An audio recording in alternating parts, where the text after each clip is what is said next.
না ফেরার দেশে চলে গেলেন বাংলাদেশের জন্মের অন্যতম সাক্ষী ও বিমান বাহিনীর প্রথম প্রধান এ.কে. খন্দকার বীর উত্তম।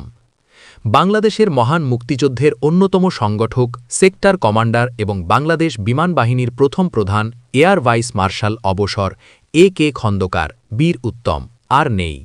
আজ তিনি শেষ নিঃশ্বাস ত্যাগ করেছেন। ইন্না লিল্লাহি ওয়া ইন্না ইলাইহি রাজিউন।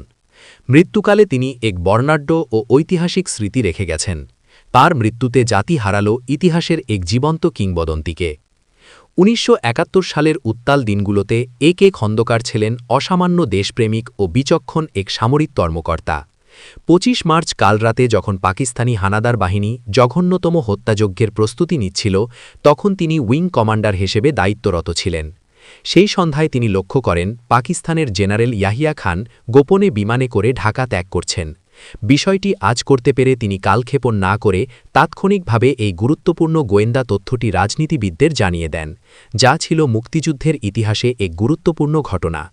পরবর্তীতে তিনি সরাসরি মহান মুক্তিযুদ্ধে অংশ নেন এবং অসামান্য অবদান রাখেন। যুদ্ধকালীন সময়ে তিনি মুজিবনগর সরকারের অধীনে মুক্তি বাহিনীর উপসেনাপ্রধান ডেপুটি চিফ অফ স্টাফ হিসেবে গুরু দায়িত্ব পালন করেন। রণকৌশল নির্ধারণ ও বিমান বাহিনী গঠনে তার ভূমিকা ছিল অনস্বীকার্য। ১৯৭১ সালের ১৬ ডিসেম্বর বিজয়ের সেই মাহেন্দ্রক্ষণে ঐতিহাসিক রেসকোর্স ময়দানে, বর্তমান সোহরাওয়ার্দী উদ্যানে পাকিস্তানি বাহিনীর আত্মসমর্পণের অনুষ্ঠানে তিনি মুক্তি বাহিনীর প্রতিনিধিত্ব করেন। বাংলাদেশের জন্মের সেই ঐতিহাসিক মুহূর্তের তিনি ছিলেন অন্যতম প্রত্যক্ষ সাক্ষী।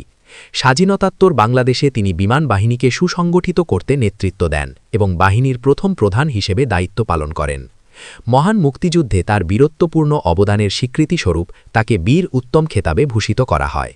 ইতিহাসের পাতায় এবং বাংলাদেশের অভ্যুদয়ের সঙ্গে এ.কে. খন্দকারের নাম ওতপ্রোতভাবে জড়িয়ে থাকবে। এই বীর মুক্তিযোদ্ধার প্রয়াণে দেশজুড়ে শোকের ছায়া নেমে এসেছে। জাতি গভীর শ্রদ্ধার সাথে স্মরণ করছে তার অবদান। আমরা তার বিদেহী আত্মার মাগফিরাত কামনা করি এবং মহান আল্লাহ তাআলা যেন তাকে জান্নাতবাসী করেন সেই প্রার্থনা